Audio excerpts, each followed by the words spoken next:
Baik, kali ini kita akan membahas tentang persoalan maksimum dan minimum ya sebagai aplikasi turunan.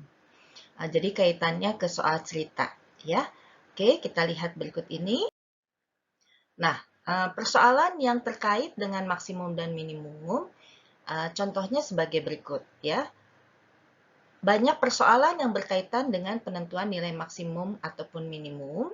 Misalnya, manajemen suatu perusahaan selalu berkepentingan untuk mencari biaya produksi minimum, ya. Atau kita kalau mau buka usaha juga ya, kan inginnya jangan sampai modalnya terlalu besar ya, tapi modalnya harus seminimum mungkin ya, seperti itu.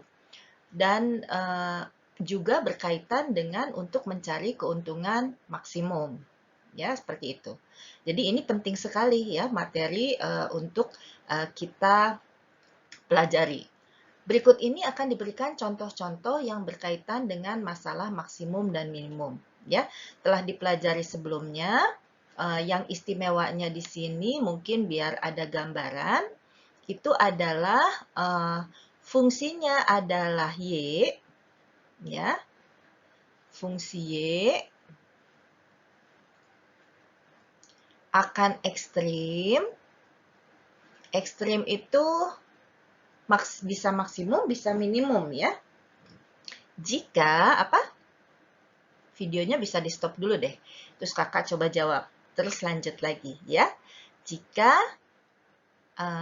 sorry, kan kita pakainya Y ya.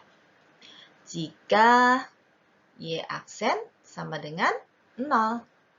Ya, seperti itu kan. Dan kaitannya dengan grafik telah dibahas pada video-video sebelumnya. Ya, dikaitkannya dengan grafik ya yang menghasilkan nilai Y bisa maksimum, bisa minimum.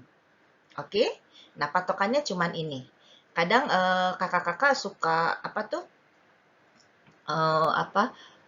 Merasa bahwa materinya itu banyak ya karena udah kecampur sama udah hitung aljabarnya ya. Seharusnya kakak harus bisa seperti ini ya, mencari ininya apa, resume dari materinya ya. Nah, materi dari soal ini hanya menggunakan ini kok. Oke, nah selebihnya di bawah ini adalah perhitungan aljabarnya ya. Patokannya ini yang dipelajari ini, ingat ini. Tek.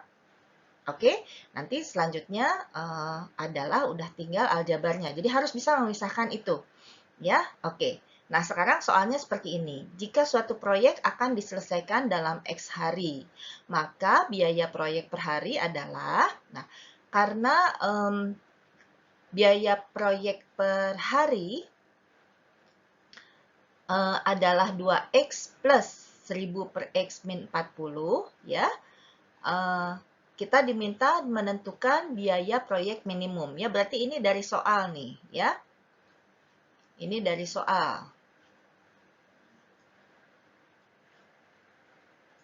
Atau ini dari soal yang ditentukan, ya. Nah, kita fokus, lalu kita ini ada X hari.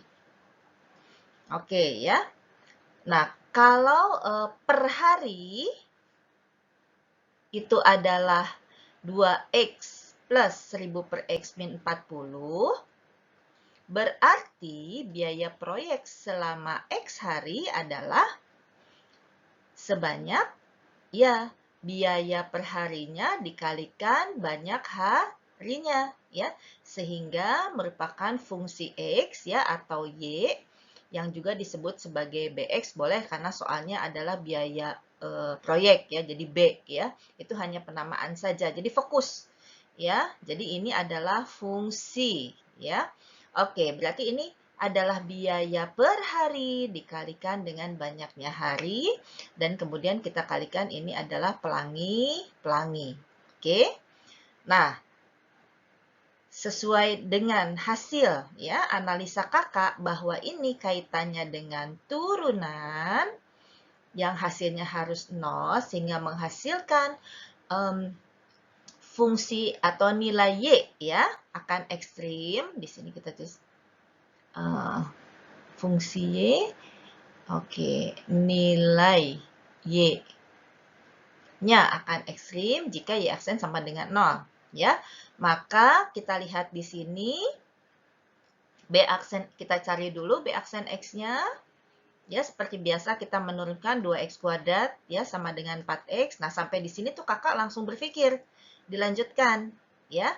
Nah, kemudian dapat X sama dengan 10, harus fokus, tenang ya.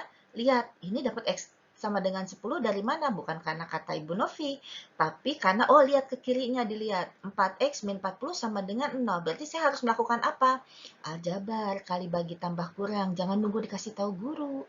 Ya, maka kita dapat di sini adalah 4X sama dengan 40, berarti X-nya sama dengan 40 dibagi 4. Ya, sampai begitu saja, sampai tidak harus guru menyebutkan. Sebetulnya ketika sampai yang di kuning ini saja disampaikan, ya, sampai di sini deh minimal ya, kakak harus sudah bisa melanjutkan sendiri karena sudah ini adalah udah tinggal aljabarnya ya.